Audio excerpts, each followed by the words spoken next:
So imagine adding $100 million in recurring revenue to your business Right. and doing it over just a few years. But here's the catch. Imagine doing all of that without your sales team making a single traditional cold call, like ever again. Yeah, I mean, it sounds completely impossible. The immediate reaction most revenue leaders have to a claim like that is just extreme skepticism. Yeah, for sure. It sounds like magic. Exactly. It sounds like one of those late night infomercial promises, right? Just Yeah. masquerading as business strategy. But the crazy thing is, it is a documented reality. Which is exactly why we're doing this deep dive today. Yeah. Our mission is to tear down the actual mechanics behind that massive number. Right. We're not just looking at the hype. Exactly. We're looking at a stack of sources centered entirely around this book, Predictable Revenue by Aaron Ross and Marilu Tyler. And we really want to figure out not just what happened, but the granular, the structural engineering of how it happened. And more importantly, how you, the listener, can actually replicate it in your own business. Yeah.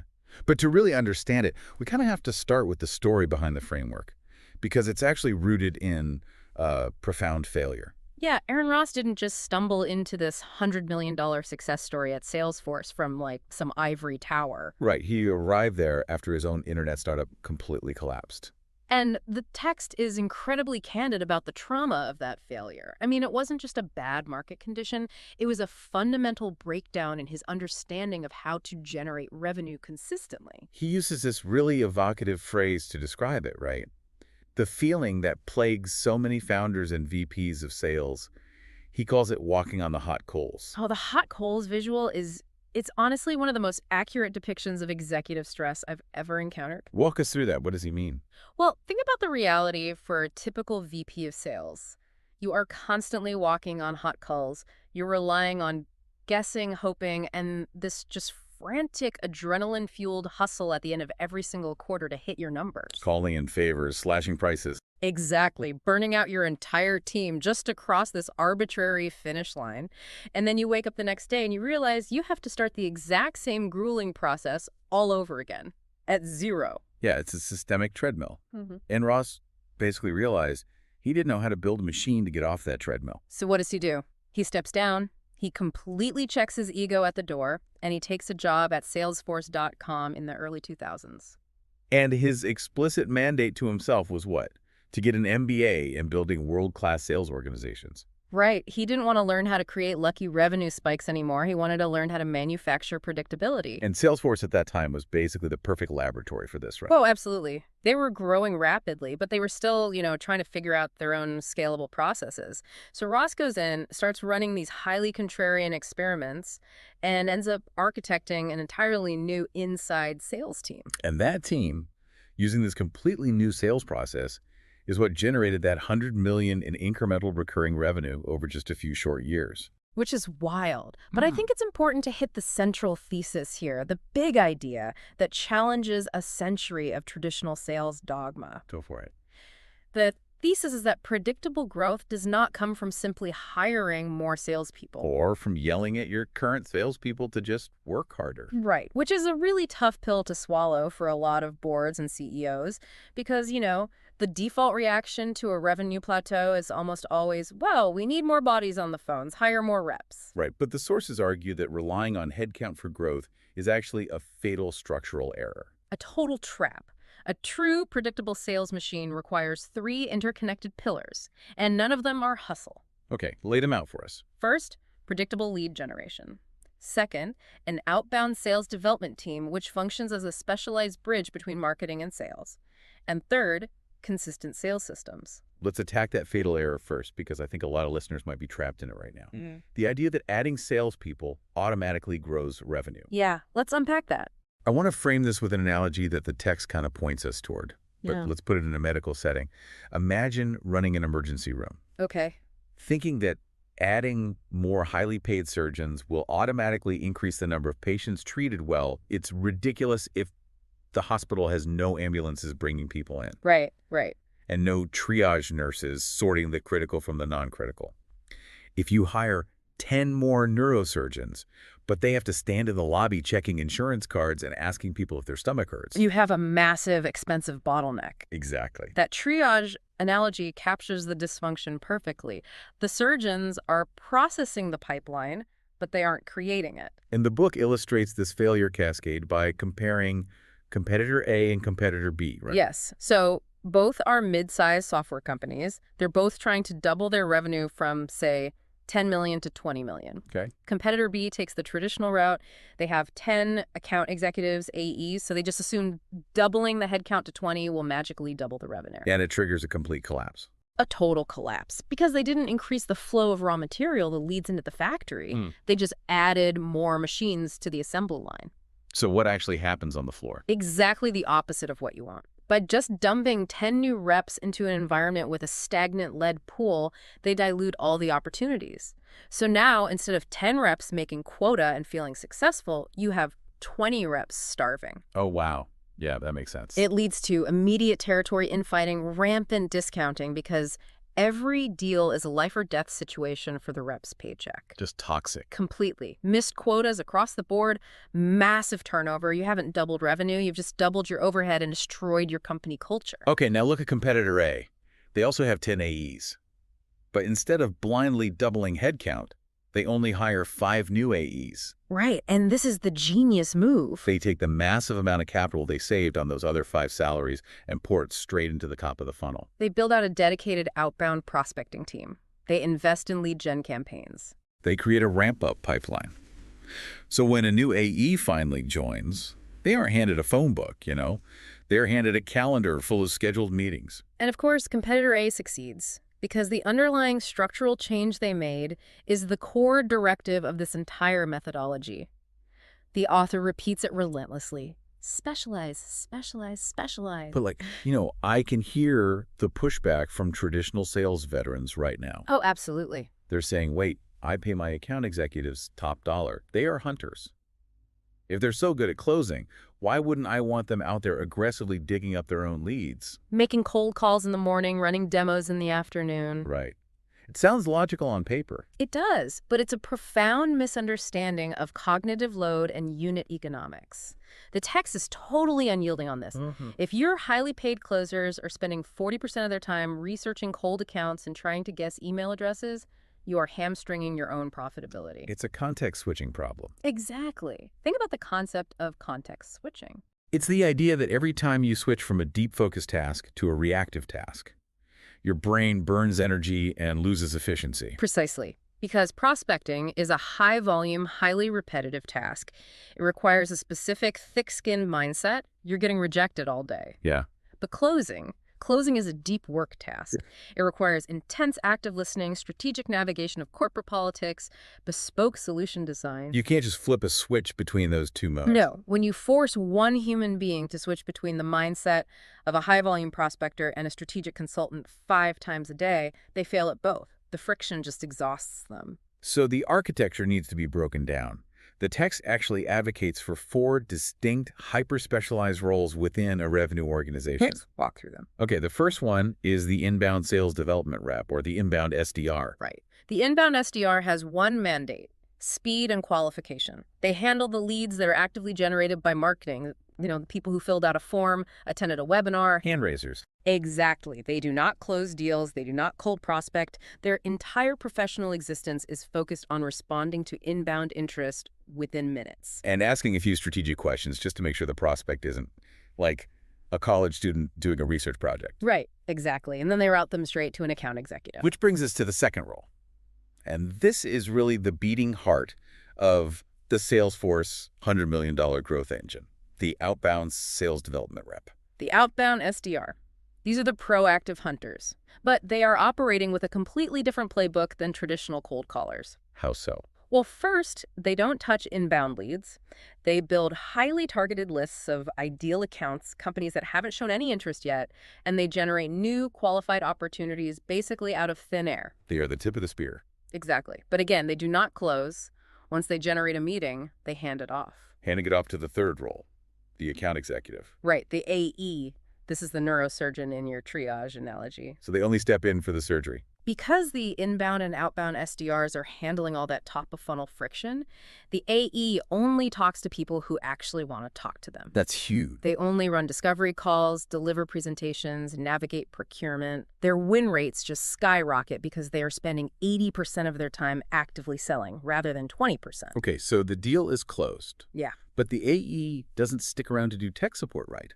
They pass the baton to the fourth role. Right. Customer success. Right. Or account management. And what's their primary function? Their job is not just to answer support tickets. It's to ensure the client actually achieves the business outcome they were promised during the sales cycle. They drive adoption. Exactly. They handle renewals, identify upsell opportunities. They are farming the land that the AEs conquered. So if we step back and audit a traditional business through this lens, the inefficiency is just glaring. It really is. If you have an expensive full-cycle salesperson who is spending Monday morning prospecting, Monday afternoon putting out a fire for an existing client, and Tuesday morning trying to run a complex discovery call. They're drowning. They are drowning in internal friction. You've essentially created a system that actively prevents them from doing the high-value activity you hired them for. And that realization is really what allowed Aaron Ross to completely redesign the outbound motion at Salesforce. Yep. Because once he isolated the outbound SDR role, he had to figure out what they should actually do all day. Right. And that led to the death of what he calls cold calling 1.0. Okay, let's perform the autopsy on cold calling 1.0, Right. because the book literally features a section titled RIP Cold Calling. It does. But for a methodology that generated $100 million in outbound pipeline, claiming cold calling is dead sounds like a paradox. Right. What exactly died? What died was the manipulative brute force tactic of high volume dialing. The boiler room stuff. Exactly. Cold calling 1.0 was built on a metrics-driven tyranny. Sales managers would measure success purely by how many dials a rep made in a day, make 100 dials, get 10 connections, pitch 10 people, hope one buys. It involved tricking gatekeepers. Interrupting an executive's day and then just immediately launching into this breathless feature dump about your software before the person on the other end even knew who you were. It was an adversarial relationship from the first second. The buyer's immediate instinct was defense. Right. It treated the buyer as a target to be conquered rather than a peer to be consulted. And Ross realized this approach was yielding diminishing returns. Executives were getting way better at blocking these calls. So he runs an experiment, a Friday afternoon experiment that fundamentally alters the trajectory of B2B sales, the birth of cold calling 2.0. And the text details this specific email experiment, and it's honestly a masterclass in counterintuitive psychology. Break it down for us. So he takes a list of Fortune 5000 executive and splits it right down the middle. To the first 100 executives, he sends the industry standard cold calling 1.0 email. The classic vendor pitch. Yeah, it was long, beautifully formatted in HTML, and it aggressively highlighted all the massive companies Salesforce was already working with: Adobe, AOL, Siemens. Name dropping. All the name dropping. It outlined the supposed pain points the executive must be feeling, and it asked for a 30-minute call to show them the solution. It was designed to impress and to sell. And it essentially failed. Basically, yeah. So to the other 100 executives, he sends an entirely different communication. And it breaks every single rule of traditional sales. It's just a short, plain text email. It doesn't mention a single feature. Not one. It doesn't drop any impressive client names. And most importantly, it explicitly does not ask for a meeting to sell anything. So what did it ask? He simply asked the executive for a referral. He wrote a 1 or 2 sentence email asking, "Who is the appropriate person in your organization to speak with regarding Salesforce automation?" That's it. And the results were completely lopsided. Mm-hmm. The short, referral-seeking emails generated a massive response rate compared to the traditional pitch. Massive. But we need to analyze why that happened. Why does asking for directions work better than pitching a solution? Because it radically lowers the cognitive load on the recipient. Look at it this way. When a VP of sales gets a long, feature-heavy email asking for a 30-minute meeting, their brain has to do a massive amount of work. They had to read it, comprehend the value prop, compare it to their current systems, check their calendar, and make this high-stakes decision about whether giving up 30 minutes is actually worth it. and their default mechanism is just to delete it. Exactly. But when they get the short referral email, The only decision they have to make is who handles this. right, they don't have to evaluate Salesforce at all. They just hit forward to their director of sales operations with a note saying, look into this. And that forward is the magic trick. Because when that director of sales ops receives that forwarded email, it isn't cold outreach anymore. No, it has the VP's signature at the top. The trust, authority, and urgency of the executive are instantly transferred to the SDR. It essentially becomes an internal mandate. That internal transfer of authority is the core engine of cold calling 2.0. And the book provides strict tactical parameters for executing this. Like what? First, you must assume every email is going to be read on a smartphone screen while the executive is literally walking between meetings. Which means if they have to scroll. You've lost them. The author calls them bite-sized emails. Makes total sense. And second, you are only allowed to ask one simple question, not, can we discuss your synergized marketing pain points next Tuesday? Just who is the right person? Exactly. You are mapping the organization, not selling the product. Okay, so the outbound SDR sends the bite-sized email. The VP forwards it to the director. The SDR now has the correct name, direct contact info, and an internal referral. Now they pick up the phone. But even here, the script completely flips, right? They don't just launch into an elevator pitch. They don't. When they get that director on the phone, the prescribed opening line is incredibly jarring for anyone trained in traditional sales. What do they say? The SDR says, "Did I catch you at a bad time?" Let's dissect that. Yeah. Because on the surface, "Did I catch you at a bad time?" sounds like you are literally handing them an excuse to hang up on you. It does. Why would a salesperson proactively introduce a reason to end the call? It functions as a pattern interrupt. When an executive answers an unscheduled call, their defense shields are already up. They are anticipating the fast-talking, high-pressure pitch. And they are preparing a polite way to get off the phone. Right. By asking, "Did I catch you at a bad time?" you do the exact opposite of what they expect. You're granting them autonomy. Yes. You are demonstrating immediate, profound respect for their time. It's an act of professional empathy, and psychologically, it completely disarms them. Because you aren't fighting their resistance, you're validating it. Yeah. As the text notes, the most common response is a sigh, followed by, "Well, I'm between meetings, but how can I help you?" You've successfully bypassed the initial hostility. And once you're inside that conversation, the outbound SDR has to adhere to the 30-70 rule. Which is arguably the hardest rule for a salesperson to follow. The SDR is only allowed to speak 30% of the time. The prospect must speak 70% of the time. Yeah. The SDR is not there to educate the prospect on features. They are there to interrogate the prospect's current state. They ask open-ended questions about their processes, their bottlenecks, their goals, and then they shut up and listen. It's a fundamental pivot from promotion to attraction. Cold calling 1.0 is about pushing your agenda. Cold calling 2.0 is about mutual discovery. You're trying to figure out if there is a genuine fit, and if there isn't, you politely disqualify them and move on. You weren't trying to hammer a square peg into a round hole just to hit a daily dial metric. So that methodology is what generated the spearhead of their growth. But an outbound SDR team doesn't exist in a vacuum. To build a truly predictable $100 million machine, you have to understand the entire ecosystem of how leads enter the business. And the text provides a remarkably clear framework for this, categorizing all lead generation into 3 distinct buckets. Seeds, nets, and spears. The nomenclature alone is so helpful because it forces leaders to stop treating all leads as if they behave the exact same way.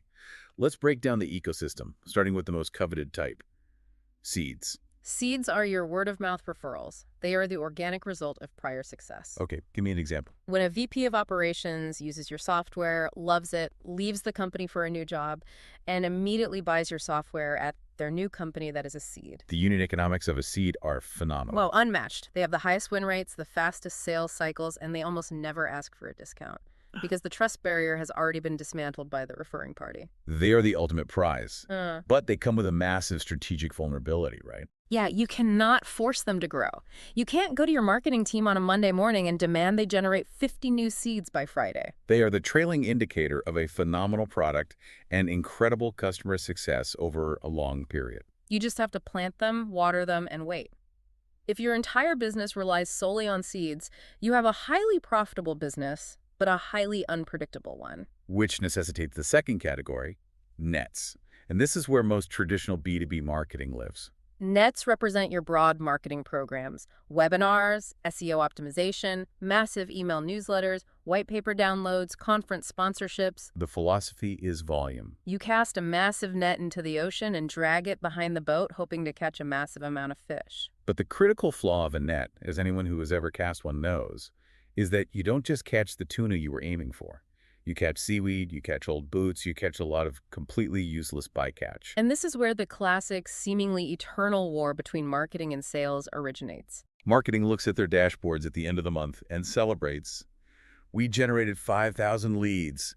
The net is working. But sales is furious because they are spending their precious hours calling people who downloaded a white paper for a college assignment, or small business owners who have a zero budget for enterprise software. The volume is there, but the quality is highly variable. Which highlights exactly why that inbound SDR role we discussed earlier is so vital. They are the crew members on the deck of the boat sorting the catch. They take the 5,000 leads, throw the old boots and seaweed back into the ocean, and only hand the prime tuna to the account executives. And the sources highlight a company that elevated the sorting process into an absolute science. Marketo. Oh, yeah. Instead of relying purely on human SDRs to guess who was a good lead, Marketo built an automated behavioral point system, lead scoring. It's a standard practice now, but dissecting Marketo's specific implementation reveals so much about the psychology of buyer intent. They mapped out their entire revenue funnel into distinct stages. Yeah. Right. Yes. Awareness, inquiry, prospect, lead, opportunity. And to move a user from a generic inquiry up to a lead that sales would actually engage with, the user had to accumulate a specific point threshold based on their actions. Let's walk through a scenario for the listener. Say a director of IT attends a webinar. Okay, that action might be worth, say, plus 10 points. And if they later click a link in a follow-up email, that's plus 2 points. If they watch a recorded product demo on the website, which is a high-intent action, that might be plus 15 points. The system is passively calculating their engagement. But the most brilliant part of Marketo's architecture wasn't just adding points, it was subtracting them. What happens if that same director of IT clicks over to the careers page? The system immediately docks them minus 10 or minus 15 points. Because from a behavioral standpoint, someone looking at the careers page is likely looking for a job, not looking to buy a six-figure software platform. Exactly. The system automatically penalizes their score, dropping them below the threshold required for a sales interaction. It's an automated defense mechanism against bad leads. The marketing system itself weeds out the false positives before an SDR ever has to waste 3 minutes dialing their number. It ensures that when the net finally deposits a fish onto the AE's desk, it is almost certainly the right kind of fish. Which is powerful. But nets still suffer from a lack of absolute control. You are still waiting for the fish to swim into the net. Right. If you have aggressive quarterly targets and the inbound volume dips because of seasonality or a market shift, you can't just command the net to be fuller. And that leads to the final, crucial component of the predictable revenue triad, spears. Spears are your outbound SDRs running the cold calling 2.0 playbook. This is where you take absolute control of your revenue destiny. With a spear, you're not casting wide. No, you are identifying a highly specific target, say the VP of logistics at 50 specific supply chain companies, and you are hunting them directly with personalized, bite-sized outreach. The transition from nets to spears is really about the transition from probability to mathematics. Exactly, because once you dial in the spear motion, you unlock the holy grail of business. A predictable yield equation. Break that down. What does that equation look like? If you track the metrics meticulously, you will discover your formula. You might learn that it takes 100 targeted spear emails to generate 10 meaningful conversations. Okay. Those 10 conversations result in 2 qualified discovery meetings, and your account executives close 1 out of every 2 discovery meetings. So the math is literally set. 100 emails equals 1 closed deal. Yes, and once you have that formula, revenue becomes an engineering problem, not a guessing game. If the board demands 5 net new enterprise deals next month, you don't panic. You simply tell the outbound SDR team to throw 500 spears. You control the input, which guarantees the output. Exactly. Oh. So if you are a revenue leader listening to this, the immediate exercise is to audit your revenue streams. Map out your last 100 closed deals. Where did they come from? If 80% of your revenue is coming from seeds referrals, from old clients, you might feel great about your product. but your business is incredibly fragile. You have no levers to pull if the referrals slow down. True predictability requires a balanced diet of all three. You need the high conversion of seeds, the wide reach of nets, and the surgical control of spears. But generating the lead is only half the battle. Let's say the SDR team throws the spear perfectly. They get the VP of logistics to agree to a meeting. They hand that meeting over to the account executive. Right. How does the AE ensure they don't immediately slip back into sales 1.0 behaviors and blow the deal? Because if the AE jumps on that first call and just starts aggressively pitching a slide deck full of software features, they destroy all the trust the SDR just built. The text dedicates a significant amount of ink to a philosophy called selling to success. Selling to success forces the account executive to confront a brutal psychological truth about the buyer. The buyer does not care about your quota. They do not care about your product's underlying architecture. They only care about improving their own reality. It's the classic, people don't want to buy a quarter-inch drill, they want a quarter-inch hole. But the text argues that most salespeople don't even dig deep enough to understand the hole. Let me give you a scenario that illustrates this perfectly. A prospect gets on a call with an AE and says, "We are evaluating new marketing automation platforms. Our current one is terrible." An average salesperson hears that and immediately goes into pitch mode. Fantastic. We have the best marketing automation platform in the quadrant. Here are the 20 features that make us better than your current vendor. And the AE loses the deal because they treated a symptom, not the disease. The prospect stating, "We need a new marketing platform," is not actually a business problem. It is a technical solution masquerading as a business problem. Precisely. A master account executive acts like a diagnostician. They hear, "We need a new marketing platform," and instead of pitching, they interrogate the premise. They ask, why? Because our current system is too hard to use. Why does that matter? Because my team is wasting 10 hours a week manually pulling reports. And what is the business impact of those lost 10 hours? The impact is that we can't accurately track which of our campaigns are actually generating ROI. And because of that, the CFO is threatening to slash our marketing budget by 20% next quarter. Boom. Now you've arrived at the actual terrifying problem. The prospect is not trying to buy software. They are trying to protect their budget, defend their department's credibility, and ensure they don't look incompetent to the CFO. If the AE aligns their presentation to solving that specific anxiety, they stop being a software vendor and become a strategic partner. To structure this kind of deep, empathetic diagnosis, the book provides a highly regimented framework called the 3-hour, 15-minute process. And the brilliance of this process is that it explicitly slows down the sales cycle to speed up the close. It removes the pressure of the always be closing mentality. It creates a mutual evaluation framework. You literally tell the prospect, "We don't know if we are fit yet. Here's the 3-step process we use to figure it out together." So step 1 is just 15 minutes. The 15-minute call, it is a triage call. The explicit goal is to answer one question for both parties.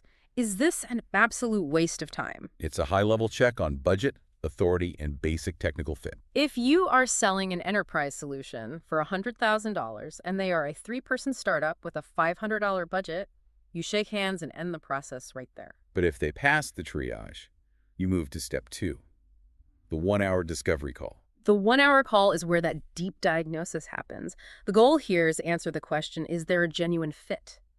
You are mapping their current pain against your capabilities. You are still not running a massive, generic product demo. No, you are asking questions and actively listening. And if the discovery reveals a strong fit, you advance to the final, most intensive step, the 2-hour working session. And this is where the paradigm truly shifts.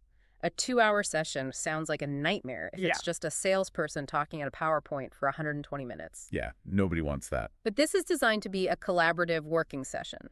The goal is to answer the final question, should we actually work together? The text suggests getting the key decision makers into a room or onto a virtual whiteboard and physically mapping out a joint vision. You are not presenting a solution to them. You are coaching a solution out of them. You map their current state, their desired future state, and how your tool acts as the bridge. By the time you finish that 2-hour session, the psychology of the buyer has completely transformed. Because they actively participated in designing the solution, they feel ownership over it. You have essentially co-authored the business case that they will take to their CEO. This process leads to a mandate that is heavily emphasized in the sources. Prospects must earn proposals. A salesperson should never just email over a pricing proposal or a contract just because a prospect casually asked for it after a 15-minute intro call. Because an unearned proposal is just a piece of paper that will be used to negotiate against you with your competitors. A proposal should be the mathematical summary of the joint vision you created during the 2-hour working session. It is the final step, not a tool to generate interest. This philosophy also addresses a massive trap that software as a service companies fall into constantly: the unmanaged free trial. Oh, this is so common. A prospect says, "I'm not sure this will work. Can I just get a login and play around with it for 30 days?" And the eager, quota-hungry salesperson says, absolutely, here are the keys to the Ferrari. Let me know if you like it. And what happens? The prospect logs in once, gets overwhelmed by the interface, gets distracted by their actual job, never logs in again, and ghosts the salesperson. The trial was a catastrophic failure because it had no structure. The text outlines 9 specific steps to engineer a free trial that actually drives revenue. And the most critical step is defining the finish line before you even start the race. A master AE will never grant a free trial without first asking, what exactly does a successful trial look like to you? What specific metrics or workflows do we need to prove in the next 14 days for you to commit to purchasing this platform? You force them to commit to the criteria of success. Yes. Another vital step is radical simplification. Salespeople want to show off the entire platform, but complexity creates paralysis in a new user. So what should they do? The AE should negotiate a limited scope. Let's not try to solve all 10 of your problems. Let's pick the 2 most urgent bottlenecks we identified in our discovery and use the trial exclusively to prove we can solve those 2 things. Focus on fast, undeniable wins. Prove the core value immediately, and you can train them on the advanced features after they sign the annual contract. Exactly. So if we take a massive step back, we have covered a lot of ground. We've dissected the math of role specialization, the psychology of cold calling 2.0 emails, the ecosystem of seeds, nets, and spears, and the collaborative architecture of the 3-hour, 15-minute process. It's a lot. It can feel like a very rigid mechanical playbook. But when you look closely, there is a singular, profound philosophy connecting all these distinct tactics. The entire system is basically an exercise in identifying and systematically eliminating friction. Aaron Ross built this framework on the belief that friction, both internal and external, is the ultimate killer of predictable revenue. Let's examine the external friction first. The friction experienced by the buyer. The traditional sales 1.0 model was a high-friction nightmare for buyers.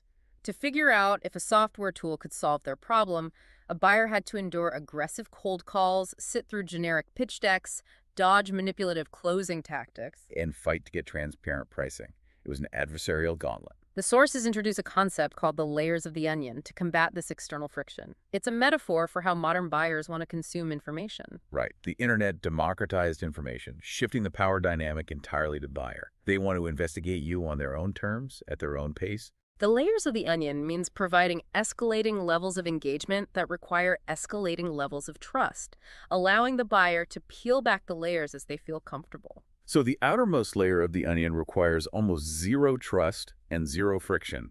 It might be an ungated blog post or a quick YouTube video. The buyer can consume it anonymously without risking a sales call.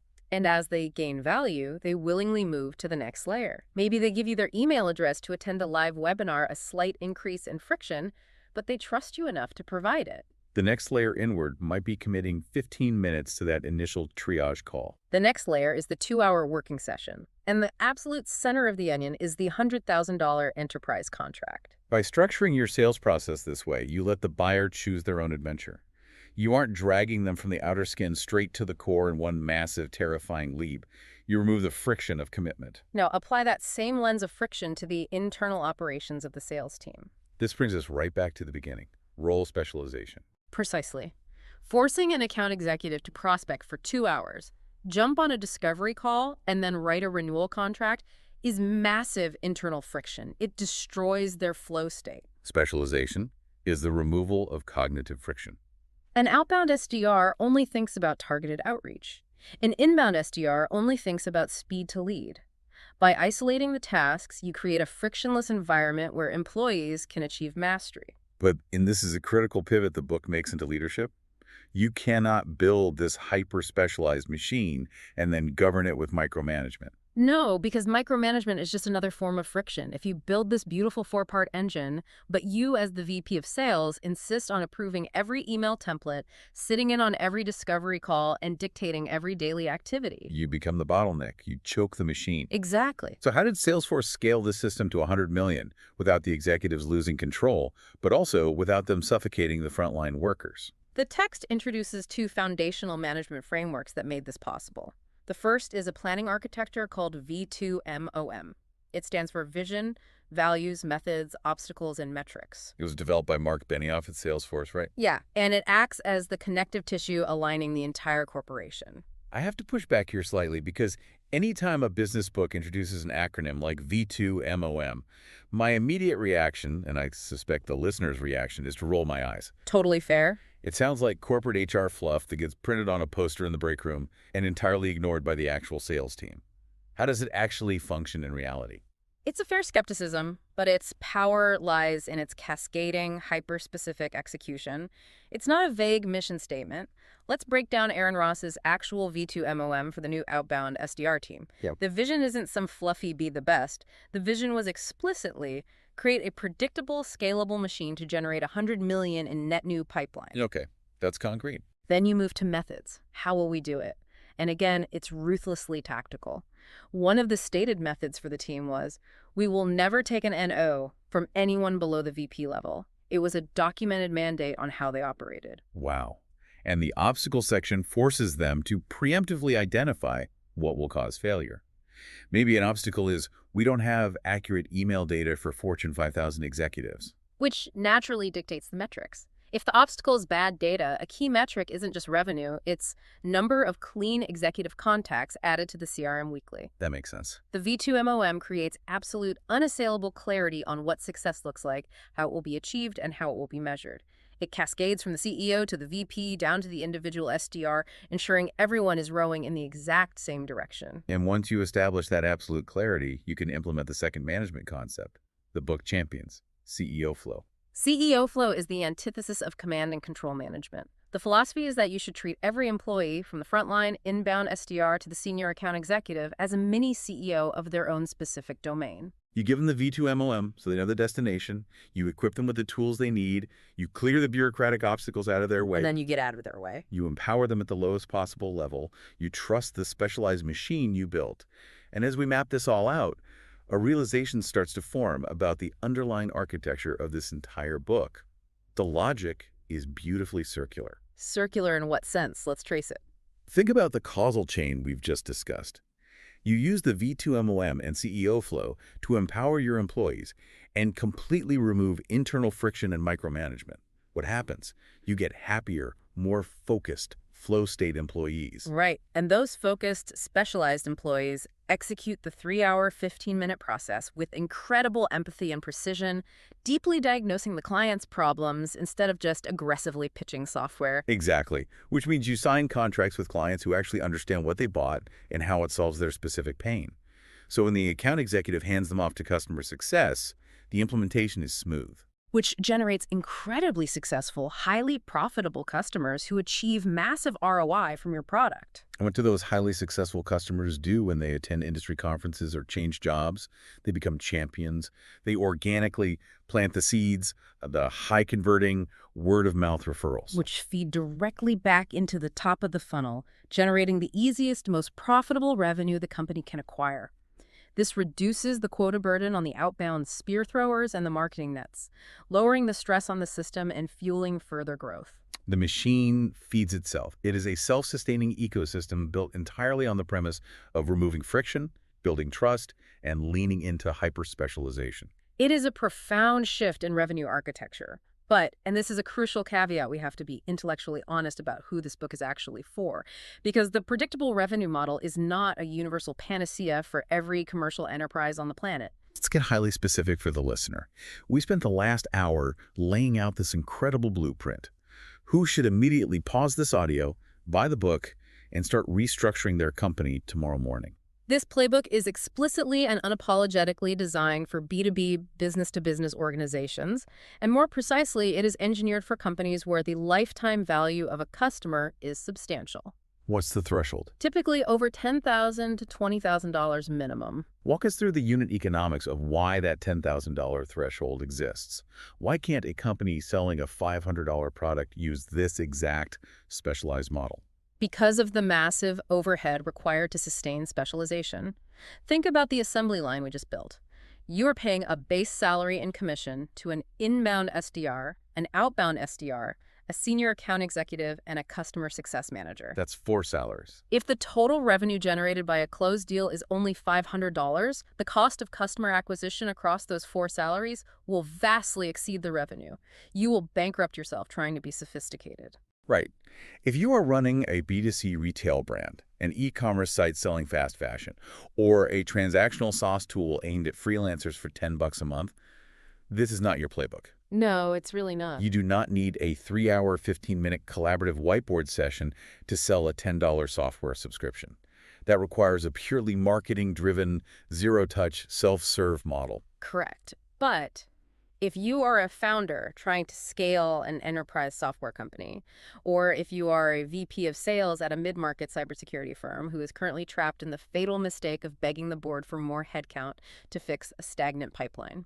Or even if you are a frontline sales development rep who is burning out from making 100 blind cold calls a day and wants to learn how to hack the psychology of executives, this framework is your way out. It is the blueprint for leaders who want to stop living in a perpetual state of quarter-to-quarter anxiety and start engineering a predictable mathematical engine. As we wrap up our deep dive today, I want to pull us all the way back to the beginning. We opened with this striking image, the claim of adding $100 million in recurring revenue without a single traditional cold call. Over the course of this conversation, we have systematically dismantled the old broken machinery of Sales 1.0. We've examined the death of the always be closing mentality, the futility of dialing for dollars, and the cognitive cost of forcing salespeople to be jacks of all trades. And we've explored the architecture of the replacement. A Sales 2.0 system built on the psychology of attraction, mutual valuation, deep structural specialization, and the tactical brilliance of cold calling 2.0. It all comes down to creating a frictionless environment, an environment where your buyers feel respected and your team feels empowered. Because when you remove the friction, revenue stops being a monthly stressful surprise fueled by frantic hustle and becomes the inevitable mathematical outcome of a well-engineered system. And I want to leave you, the listener, with a final, slightly provocative thought to mull over as you look at your own business. Take a hard, objective look at your current sales process today. Is it truly designed to make buying easy, intuitive, and frictionless for your customer? Or is it secretly just designed to make metric tracking easy for your management team? That's a great point. Because if your internal process is full of friction, forced checkboxes, and administrative headaches for your reps, I guarantee you that friction is bleeding through the phone and pushing your buyers away. That is a powerful diagnostic question to ask yourself. We have unpacked a tremendous amount of structural and psychological theory today, from the triage analogy of role specialization to the counterintuitive power of did I catch you at a bad time? But honestly, this overview only scratches the surface of the granular detail the book provides. If you felt this conversation could genuinely help your organization, if you want to see the exact email templates Aaron Ross used at Salesforce, the specific dashboard metrics you should be configuring in your CRM to track spears, or the step-by-step workbook for building your own cascading V2 MOM, there's a complete audio available. It's several hours long, covering every single chapter in exhaustive depth, with detailed explanations, real-world examples, and actionable takeaways for each specific concept. If you want to go deeper and actually build this predictable revenue machine for yourself, check the link in the description. It's the natural next step to turning your business from a stressful guessing game hustle into a predictable, scalable engine. Revenue generation used to feel like murky, unpredictable magic. But what the predictable revenue framework proves is that if you have the discipline to specialize your roles, map your funnels mathematically, and deeply respect the psychology of your buyer, suddenly the fog clears. You can see exactly where the growth comes from and exactly how to replicate it. Until next time, keep diving deep. What you just listened was the beginning of a full audio, way longer, explaining every single chapter of the book. If you would like to keep listening to the end and access to the full audio, You can access it with the link down below in the description and in the pinned comment.